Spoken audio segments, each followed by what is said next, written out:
Knight and Changeling. Chapter 3. Certain Truths. Jen arrived at George's quarters a little early, planning on tracking the Dagon using a bit of its blood George had cleaned off Ascalon after wounding the creature. It should work, in theory, the same way Gwen could track people from personal belongings. Jen frowned. She'd been trying not to think of her cousin for the past month, as she settled into her new life in medieval England. Gwen had sent her here, controlled by the demon thing. According to George, they were called lucubra, and had the ability to control beings as well as to kill, and did both without much discretion. For all Jen knew, her cousin was still under the thing's control back in modern-day Bellwood. She sighed as she slipped into the knight's room.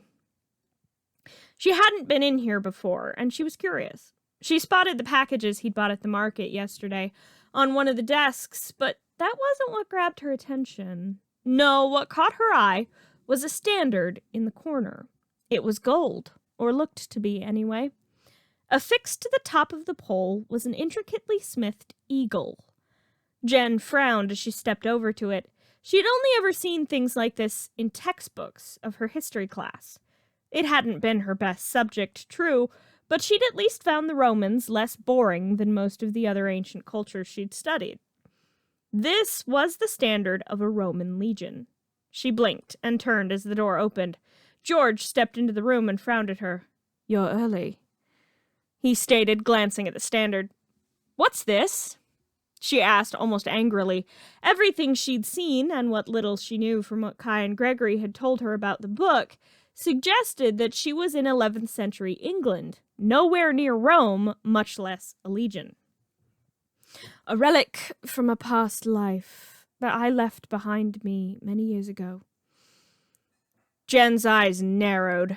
He seemed to sense that she was going to say more, and stepped over to the standard. "The past is best left behind."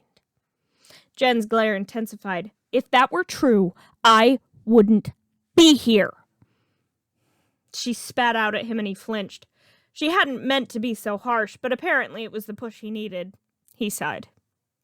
My true name, is not George. I was born Georgius, many leagues away from here. Some days it feels like an eternity ago. When I reached maturity, I realized something was different about me. I did not age as my fellows did. I was driven from Rome for it. I sought a life elsewhere, but I was never left in peace. After a time, I found a place here. But the Dagon snatched away my happiness. It would snuff out every good and pure thing in the world, and far beyond. I will not see this happen. Jen nodded. Good, we're on the same page then. She sighed and sat down at the desk.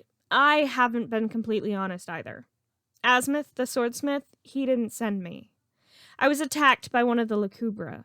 I'm still not sure how that translated to me ending up here.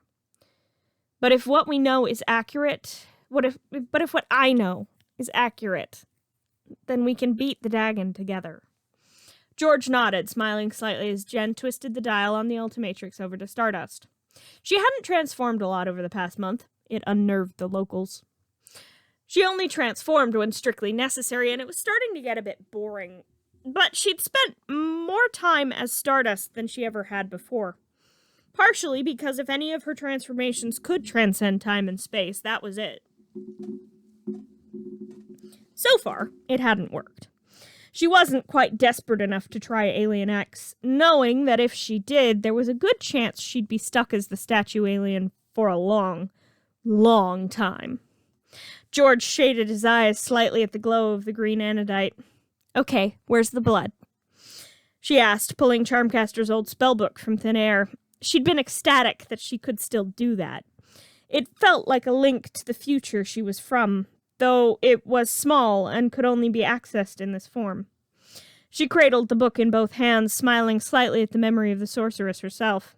She'd tried to contact her, too, hoping that Legerdemain might exist outside of real time, since it was technically its own dimension. But no luck there, either.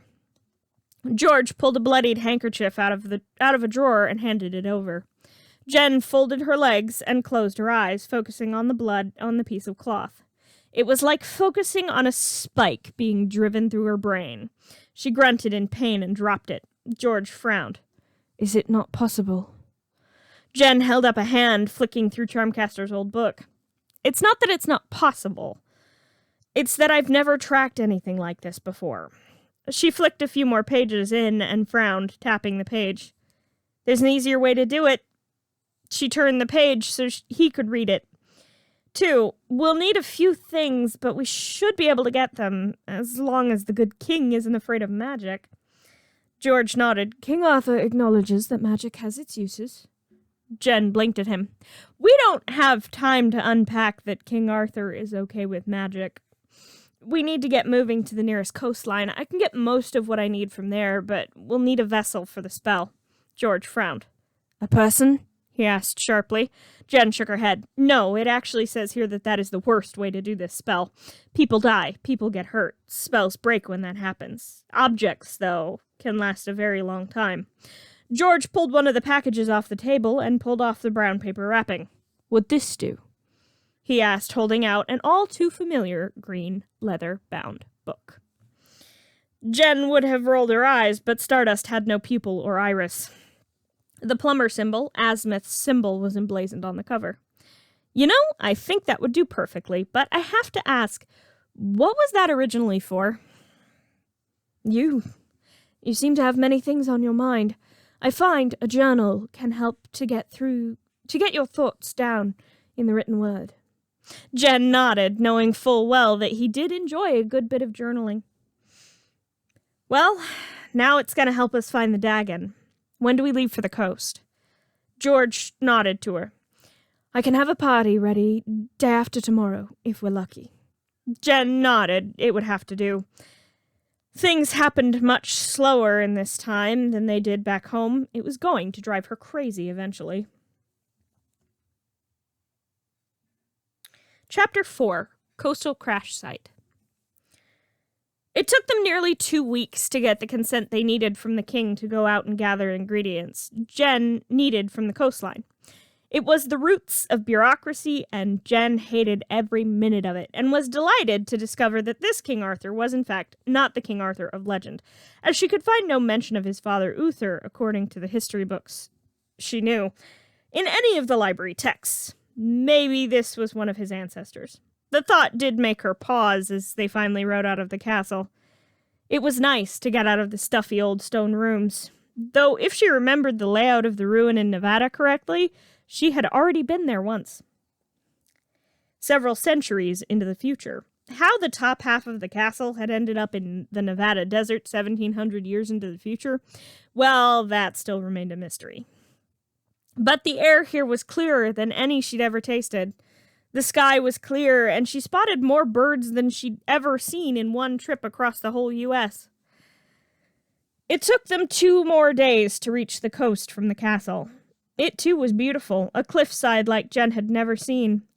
It occurred to her that she spent a lot of time in much more high-tech surroundings, and maybe this would be good for her, learning to survive in a different situation. If she ever got home, maybe she could put this to good use.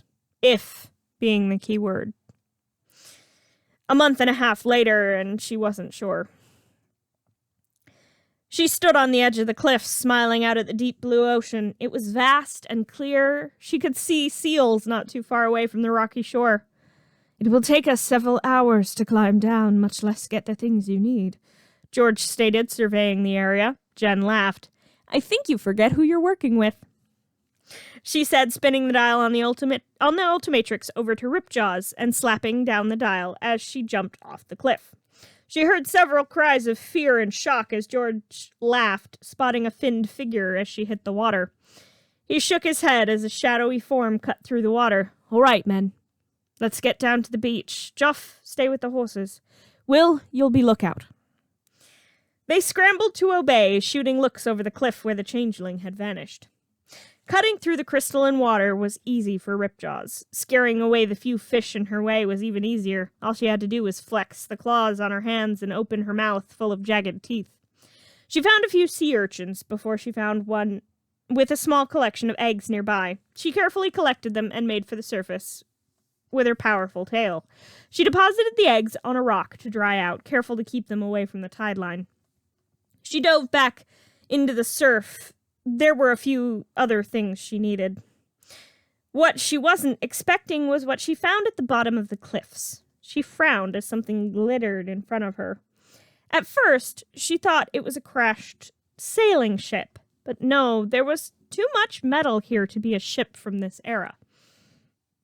Swimming closer, she blinked as she recognized a spaceship. She swam around it. It wasn't anything too special when compared to what Jen had seen, but the cockpit was open as though torn. She could only assume the pilot had escaped as there were no remains here. Swimming into the ship didn't yield much, but she did find something quite familiar, an old shield generator. She rolled her eyes and pulled it free from the system around it. She turned it over in her hands. She could make this work, loop the battery, and it would last indefinitely once she got it dried out. She shook her head, wishing she could have realized sooner what was going to happen to her. If she'd known she was going to end up in the past with no way home, she'd have at least said goodbye.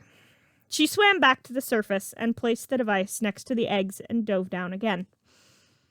When she finally surfaced for good, 20 minutes later, the knights had made their way down the cliffs and were setting up camp well away from the tidal lines. The Ultimatrix timed out and water splashed Jen's feet as she made her way out of the surf. She picked up her ingredients, carefully storing the eggs in a flask and collecting clear water from the waves before bringing over the oysters she'd gathered. George raised an eyebrow at her. "You need all of those?" She shook her head. "No, I need 7 black pearls. They aren't exactly common." He nodded slightly as she began to split open the shells. It took several hours to find the ones she needed. The knights were glad they didn't have to hunt that night, as no one wanted the oysters to go to waste. Jen handed over the other pearls to George, shrugging. She didn't need them. She slipped the black ones into the pouch at her side. It wasn't large, but held everything she'd had with her when she arrived. The mirror Charmcaster had given her, her cell phone, dead now for a while, and her wallet. She still wore her necklaces, both on display, due to the nature of the dresses and corsets she now had to wear. Strangely, no one had asked about the ring. As one of the knights climbed the cliff again to relieve the lookout, Jen looked up at the darkening sky. There were more stars visible here than she'd ever seen from Earth. One could even see the swirl of the Milky Way in the sky on clear nights like tonight. George sat down next to her. "You know all their names, don't you?" he asked, and she glanced at him. He, too, was looking up. She shook her head. "Not all of them. A lot, but not all." She pointed up, and he followed her finger. "That red one's Mars, easiest to spot in general." They sat like that for a while, talking about the stars. George smiled as Jen nodded off. He carefully picked her up and laid her down on her bedroll. One of the other knights smiled at him. "I haven't seen you this happy since the Dagon's first attack," the knight stated. George pulled off his cloak and pulled it around and laid it around Jen like a blanket. "She's about the same age your girl was, isn't she?" George nodded. "Fate gave me a second chance at fatherhood," George said, smiling. The knight poked the fire with a stick. "A strange chance, my friend." George laughed. "Life is strange." The other knight laughed.